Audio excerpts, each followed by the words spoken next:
त्या चुकांची किंमत त्यांना मोजावी लागेल. बीडच्या सभेतून अजित पवारांचा थेट इशारा, दादांचा रोख कोणाकडे यावरून चर्चांना उधाण.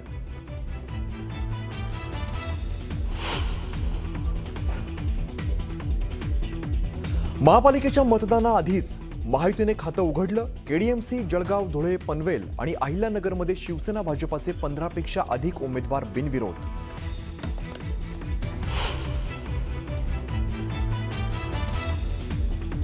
महापालिका निवडणुकीसाठीच्या रणनीतीवरती ठाकरे बंधूंची खलबतं. शिवतीर्थावरती उद्धव आणि राज ठाकरेंमध्ये चर्चा.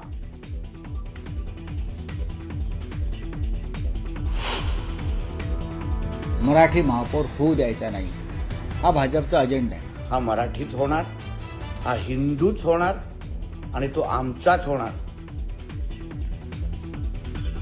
कृपाशंकर सिंह यांच्या महापौर पदाच्या विधानावरून ठाकरेंची शिवसेना आणि भाजपामध्ये जुंपली.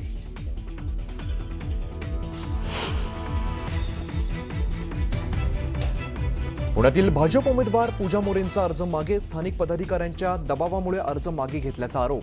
अर्ज मागे घेताना मोरेंना अश्रू अनावर. कोयता गँग संपली पाहिजे आणि दुसऱ्या बाजूला पुण्याच्या पूर्वेपासून पश्चिमेपासून दक्षिणेपर्यंत त्यांची उमेदवाराची यादी पाहिल्यानंतर सरसकट आपल्याला दिसतं की हे कुठल्या तत्वात बसतं. मुंडांच्या नातेवाईकांना उमेदवारी दिल्याच्या मुद्द्यावरून मुरलीधर मोहोळांचा अजित पवारांवरती निशाणा.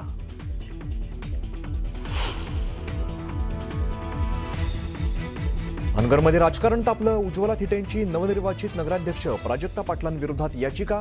शपथपत्रात त्रुटी असल्याचा आरोप.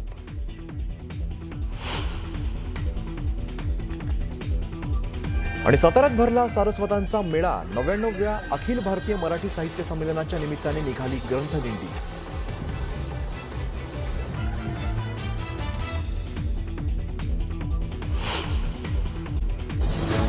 मंडळी, राजकारण आणि कुटुंब जेव्हा समोरासमोर येतं ना, तेव्हा काय परिस्थिती निर्माण होते याचं दाहक चित्र नागपुरात बघायला मिळत आहे. भाजपाच्या माजी महापौर अर्चना डेहनकर यांनी घर सोडून माहेरी जाण्याचा निर्णय घेतलेला आहे. आणि याचं कारण म्हणजे त्यांचे पती विनायकराव डेहनकर यांनी पक्षविरुद्ध केलेली बंडखोरी. नवऱ्याची बंडखोरी, बायको गेली माहेरी. उमेदवारीवरून दाम्पत्यामध्ये गृहकलह. पतीच्या बंडखोरीनं माजी महापौरांची कोंडी. नागपूरच्या माजी महापौर असलेल्या अर्चना डेहनकर सध्या माहेरी आल्या. आता तुम्ही म्हणाल त्यात विशेष काय? कारण प्रत्येक सासूरवाशीण यांना त्या कारणानं माहेरी येत असते. पण अर्चना डेहनकर यांच्या माहेरी येण्यामागचं कारण राजकीय आहे. अर्चना या नागपूर भाजपच्या पदाधिकारी आहेत. पण महानगरपालिका निवडणुकीत अर्चना यांचे पती विनायक डेहनकर यांनी भाजप उमेदवाराविरोधात बंडखोरी केली आहे. म्हणून मी त्यांना समजवण्याचा प्रयत्न केला की बावनकुळे साहेबांवरही अशी परिस्थिती आली होती, त्यांनाही कुठेतरी थांबावं लागलं होतं. आणि म्हणून जर पक्षाने ठरवलं असेल की असा असा निर्णय आहे तर आपण त्या निर्णयांच्या बाजूनी राहा आणि तुम्ही पक्ष उभे राहू नका. पण ते जर ठाम असेल तर मीही ठाम आहे. मला पक्षाच्या बाजूनीच, त्यांच्या निर्णयाच्या बाजूनी राहायचं आहे. पतीच्या बंडखोरीमुळे अर्चना डेहनकर यांची चांगलीच राजकीय कोंडी झाली. कारण त्यांच्या पतीनं पक्षाच्या अधिकृत उमेदवाराला निवडणुकीच्या रिंगणात आव्हान दिलंय. ठीक आहे, मी पक्षनिष्ठ आहे, ते पक्षनिष्ठ होते, आजही आहे. परंतु त्यांचा दबाव माझ्यावर होता वारंवार. थोडंसं मी प्रचार करून आलो. जेवण करताना त्यांची एकच रट, कुठे चहा पिताना एकच रट, तुम्ही उमेदवारी अर्ज मागे घ्या.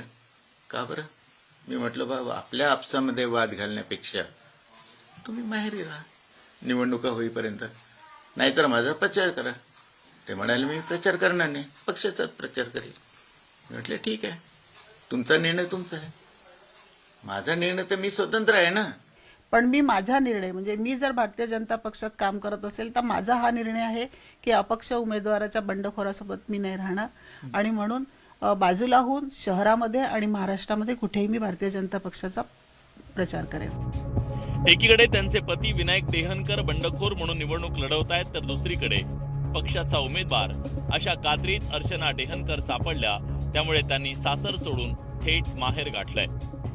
ते कुटुंबाचे विचारधारा जे काही आहे ते आम्ही सोबत सगळे निर्णय घेतो. पण ज्यावेळेला राजकीय विषय येतो त्यावेळेला राजकारणाच्या दृष्टीने मला असं वाटतं की ती विचारधारा कुठेतरी त्याला तडा गेलेला आहे आणि जास्त त्याच्यात वाद होऊ नये किंवा त्यांनाही कुठेतरी विचार करण्याची थोडीशी संधी मिळावी याच्याकरता मी बाजूला होऊन हा निर्णय घेतलेला आहे. राजकारणात कधी काय होईल हे सांगता येत नाही. पतीच्या बंडखोरीमुळे अर्चना डेहनकर धर्मसंकटात सापडल्या. एकीकडे पती तर दुसरीकडे पक्ष अशी त्यांची अवस्था. पण पतीनं उमेदवारी कायम ठेवल्यास त्यांना पती विरोधात प्रचार करण्याची वेळ येणार आहे. उदय तिमांडेसह bureau report, news 18 Lokmat, Nagpur.